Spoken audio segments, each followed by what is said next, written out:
All right, Larry Krueger here from the Pig and a Pickle Crew Show with a little 49er video recap of the reaction to the 49ers win over the Carolina Panthers in Week 12, the Niners' 8th win of the year.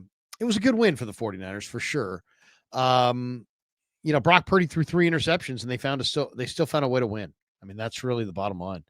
You got to win games.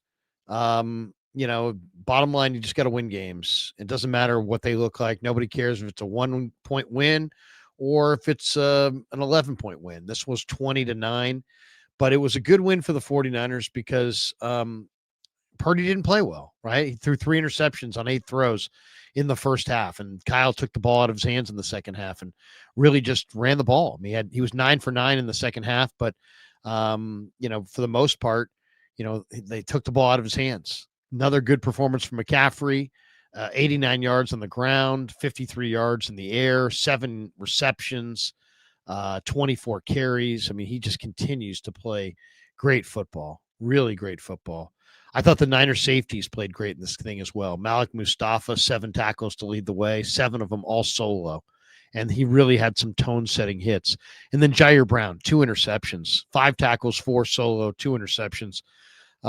He really looked good. You mix in Matt Gay with a couple field goals and some decent special teams and a really strong performance from the Niner offensive line, and you get a 20-9 win over the Carolina Panthers. So the Niners roll to 8-4, 3-2 at home, very much in the thick of the NFC playoff race. And let's hear to some of the reaction that was bouncing around the country on Tuesday from the Niners win on Monday night. And let's first hear from Dan Orlovsky, who broke things down for ESPN. Orlovsky's always outspoken, and here's what he had to say.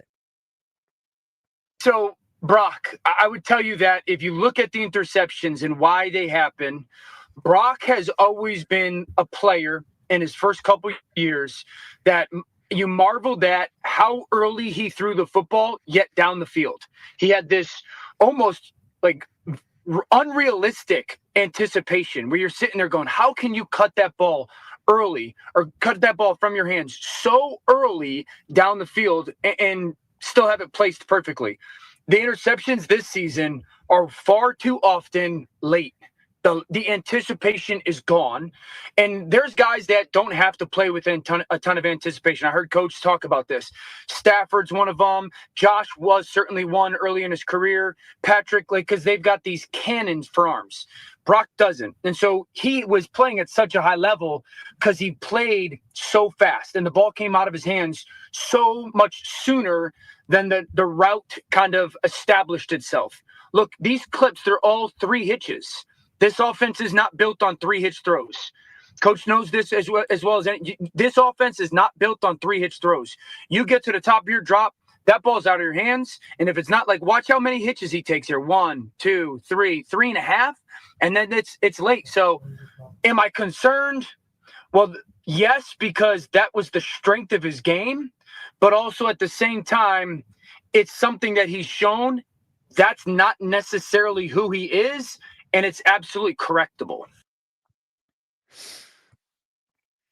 All right, a little bit of Orlovsky. I think Orlovsky actually makes a good point there. It's not a hitch kind of a offense. It's a top of the drop. Put your foot in the ground. You already processed. Now deliver the ball. And maybe he's trying to, he's hit a couple extra hitches to try to let his guys shake free. There's not a lot of speed in this wide receiver core. There's not a lot of separation, on some of these throws. To me, I just think that, the throw has to match the situation. And I think some of those throws are great touch throws, but they need to have more on them. Maybe you just can't be there's 3 things that Brock has been doing on a lot of these throws. Late, over the middle, not a lot on it. He focused there on the late, but it's really over the middle and not a lot on it. That's the holy trinity of Brock Purdy interceptions. Late, over the middle, not a lot on it. Some of those balls were, accurate balls, and the defender, because there wasn't a lot on it, had time to recover and make a play. Other of those were a little off target, but late, over the middle, not a lot on it. He's got to avoid those throws, period. He's got to eradicate those throws from his repertoire. Late, over the middle, not a lot on it. All right, let's hear from Ji'Ayir Brown. Ji'Ayir Brown went on with Shady McCoy. Ji'Ayir had the best game of his career on Monday night. 2 picks. I really like Ji'Ayir Brown. Great athlete, high percentage interceptor at Happy Valley. Got a lot of picks. This guy's had 3 different coordinators in the first 3 years in the NFL, and a lot of Niner fans have quit on him. I think it's all premature. This guy's way talented. Great dude, too. Is really good guy. I mean, really good, tough, solid football player. Here he is with Shady McCoy, and we'll react. Hey, what up with it, What's bro? up, fellas? How you feeling, bro? First, what's your initial reaction to how the game went? Man, my initial reaction, bro, is God is great, bro. Amen to that. God is great, man. That's right. All I was doing this week, bro, is just praying for opportunity, bro. Yeah. Opportunity to showcase greatness, man. And he did that tonight. Hey, break this down, bro. The pick in the end zone. We're all thinking Bryce Young's finna run for it. He doesn't. You have a high IQ. You realize there's a receiver sitting behind you. Talk me through that exact play. What went through your mind? What did you see? Did you just feel the body positioning of the receiver in the back of the end zone? Like, talk me through the cerebral process of that play. Cover 3, I own the flats. They didn't threaten the flats, so got my eyes inside, seen what Bryce seen. Jumped the route, man, was able to make a great play for the defense. Hell yeah. Hey, but you know what? It looked like you came, you act like you was going to come up the tackle and then you backed up. Yeah, look good. Am I tripping? Is that what you did? Right, his mannerisms, man. When a quarterback pulling up, he about to run, and then he pull up like he about to throw it in the back of the end zone. Yeah. Just reading his mannerisms, studying the mannerism tape with the QB, bro, and just making a great play, man. Yeah, you talked about like. Hey, hold on, Shady. I got to interrupt you. I got to interrupt you. Okay. Hey, yesterday we had on dude from the Rams. He was already fitted.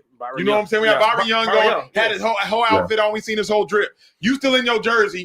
Shady got to judge the drip. So, I mean, what you was rocking? You got the arm sleeve? Like, let's see what you actually stepped out in, bruh. You talking about on the field? Yeah, bruh.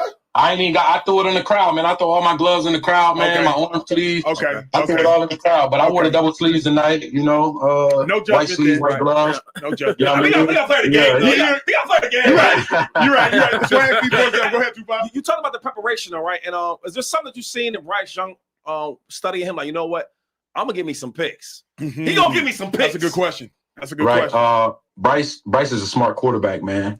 And he likes to make a lot of anticipated throws, man. Mm-hmm. And he does a great job initially reading the defense, So I thought, today if I come in and change the picture on him a couple times, get his eyes a little messed up, man, and make a play on the ball, man. And I did that. Hey, hold on. You got to be smart. If you listen to what he said he does a good job initially reading the defense because there's 2 aspects of defense. There's pre-snap and it's post-snap.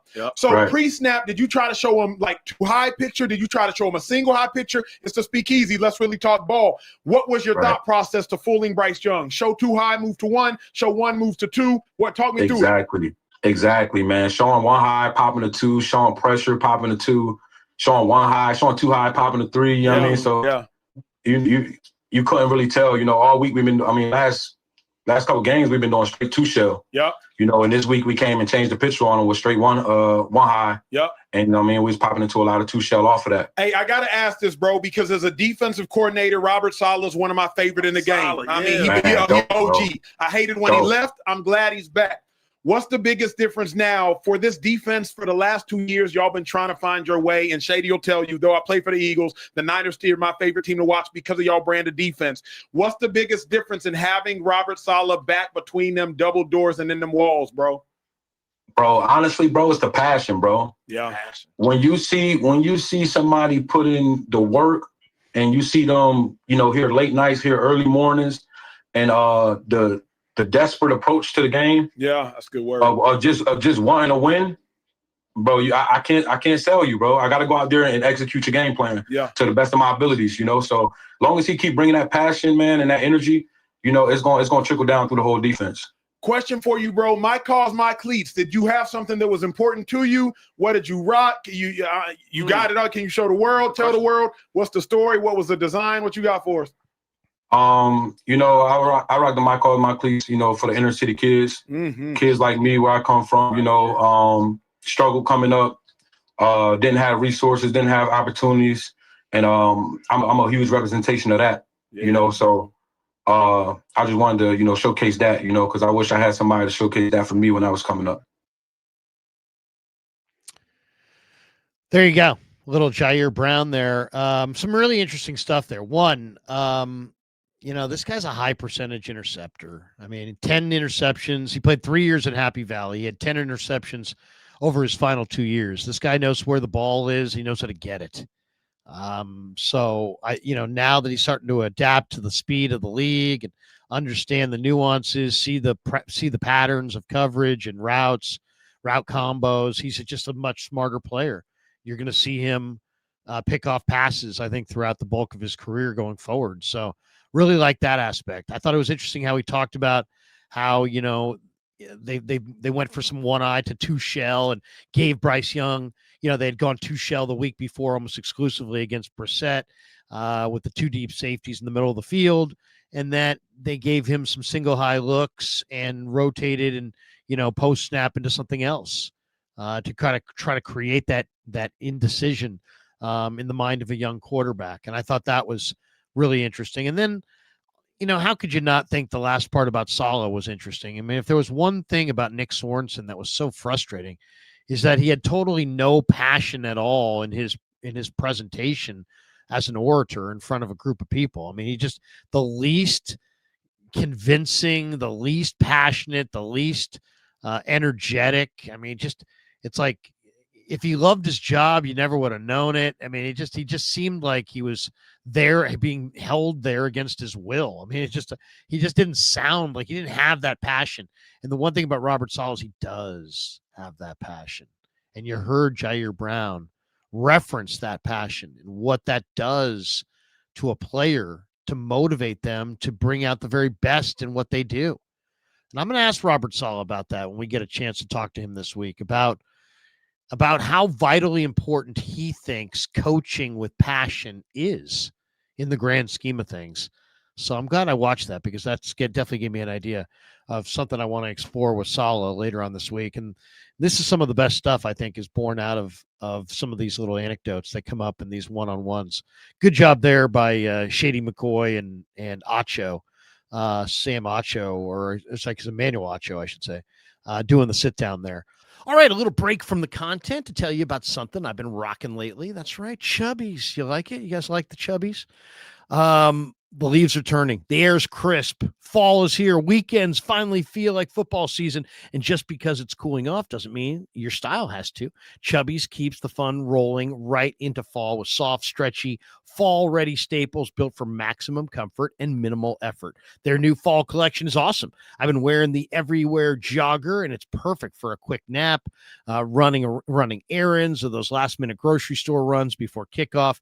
And since it's football season, you got to check out the official NFL gear by Chubbies collection that I'm wearing right now. Bold polos, fan-ready mesh shorts, even swim trunks repping your favorite team.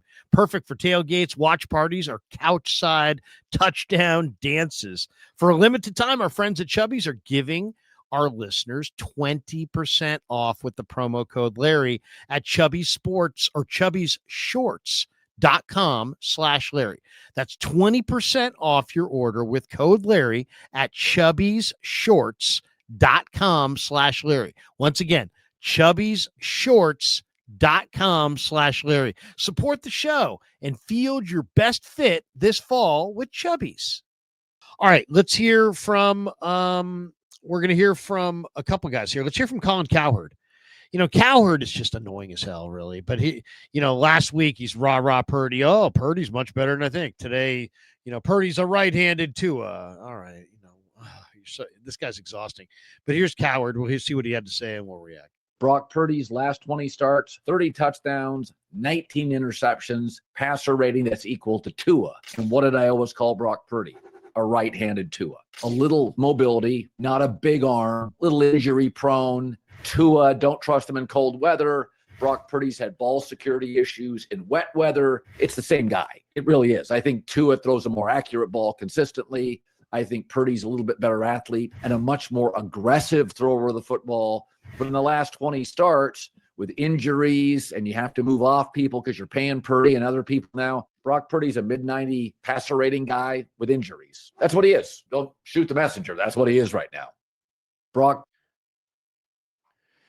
All right. Well, he's a right-handed Tua. All right. I just think that's I don't agree. I'm not a Tua fan. I think Purdy is a better player than Tua. Tua's 42 and 21, 42 and 31. 42 and 31 career.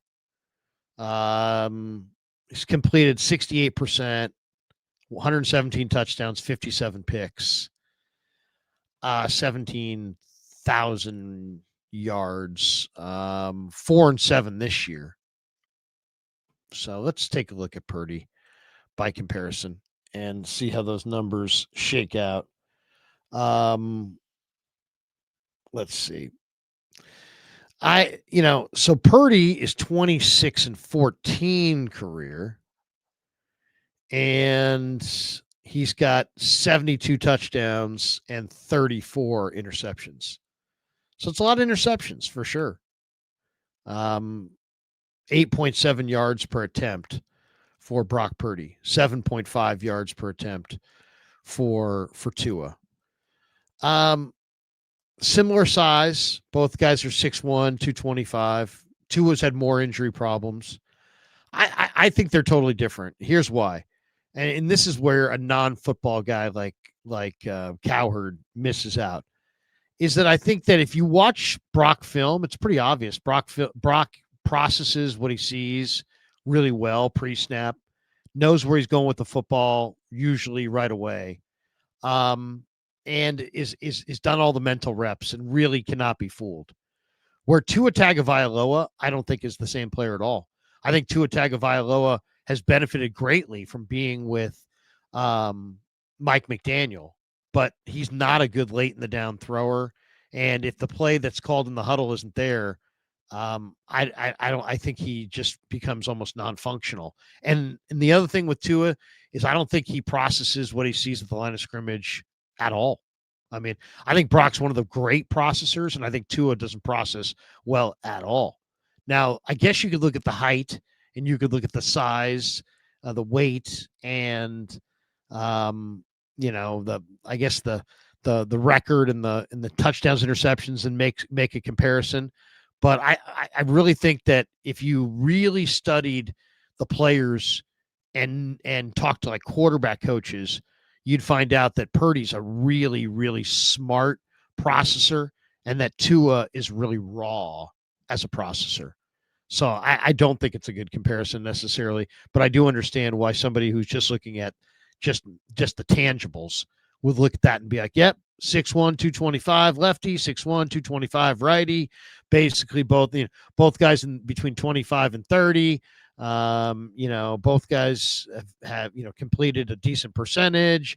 Boom, they're the same guy. But I think if you really talk to the quarterback coaches and even defensive coaches that knew these guys, I think you would hear that, man, Purdy's a really tough guy to fool. He's a processor. He's a thinker. He's really, really tough to kind of outmaneuver. And I think Tua is a guy who benefits from a ton of speed and a really good play caller and doesn't really process well at the line of scrimmage. All right, let's hear from Baldy. Baldy weighed in on the Niners and their win. Let's hear what Brian Baldinger had to say, and then we'll react to that. Let's study this weak side toss that led to a McCaffrey touchdown and see what made it go. First is the pin block by Juwan Jennings on the outside. That block is key. No penetration. Now you watch Trent and Brendel get to their second layers. All right, here comes Juice now for the corner. So McCaffrey's patient. Now there's the alley right there. But the key to this whole play right here, like everybody's got their block, is Brendel. See, Brendel seals his linebacker, but he sees Morgan coming and he blocks him. Morgan's going to make that play right there if Brendel doesn't get him. So let's study it from this angle. Like Pooney and Brendel have got Ashawn Robinson 94 in the middle linebacker. So watch the angle. It's geometry. Look at the angle that Brendel has, the athletic ability to get down there. Now they both got their blocks. There it is. All right. Now watch Brendel. He sees more coming. Like, this is a Black Friday Macy's 2-for-1 sale right there by Brendel. That gets McCaffrey in the end zone clean. That is a great play by Jake Brendel and a good run by McCaffrey. Yeah, I mean, great video there by Baldy. And if you look at the highest graded 49ers on offense against the Panthers in this game, number 1, Dom Pooney, 88.1 grade. Number 2, Colton McKivitz, who also had a great fumble recovery, 86.4. Didn't allow a single pressure. Number 3, Trent Williams, 82.7. Number 4, Spencer Burford, who started at left guard. Burford and Barch split the reps, 35-35. And then on that list as well, behind Luke Farrell, is Jake Brendel. So, this 49er offensive line has been much maligned. They're really well coached. Förster's a very good coach, and they're in the fire. They're absolutely in the fire. And you can tell by the way Förster is going about practice and just coaching these guys up at practice that they understand that they're in the fire. They understand that they're being scrutinized. They understand that there's a lot of urgency. They understand that people are pointing the finger at them and saying that they're not good enough. And they're getting better. I think you're seeing it across the board. I thought this last game, they were really coordinated on that offensive line. They're making fewer mistakes. Burford's getting his feet wet. Barch is playing his best ball of the year. Brendel's clearly playing his best ball. Pooney was hurt early, couldn't move. They had Connor Colby in the lineup opposite Pooney. Now they got Colby back on the bench. You got Pooney healthy. So Pooney's healthy. Brendel is playing at a much higher level. Barch and Burford are doing a nice job sharing left guard. Trent's Trent, always going to be Trent. And then McKivitz is having one of his better years. So this offensive line's coming around, and they're getting better. And part of it is because they're in the fire. They're feeling the heat. Förster's coaching with urgency. These guys are trying to improve their game with urgency. The offensive line practices, it's not a lot of lollygagging and grab ass. I mean, these guys are out there with some intensity and some focus, and they're really working hard. I mean, that's not just me talking. I'm at practice. I know what I'm watching. I've seen a lot of different teams and a lot of different drills and a lot of different offensive linemen practicing. And there's an urgency and a focus and an intensity to the Niner offensive line practices the last month or so, and it's because they're in the fire. It's the fans are complaining. Guys like me are complaining. People are talking about how this line's not good enough, calling out the Brendels, calling out Dom Pooney, calling out Spencer Burford, and hey, these guys aren't good enough. Well, guess what? They responded, and they're playing pretty good ball, and they're coming off a really good game. So hopefully that's a trend that can continue. Now, last week was the JV game compared to what they got this week with Myles Garrett and all those big boys in the front for the Browns. So this could be a whole new adventure come Sunday in Cleveland. But if the Niners offensive line can hold up, it's going to really bode well for their playoff chances and for their chances of just having success the rest of the year.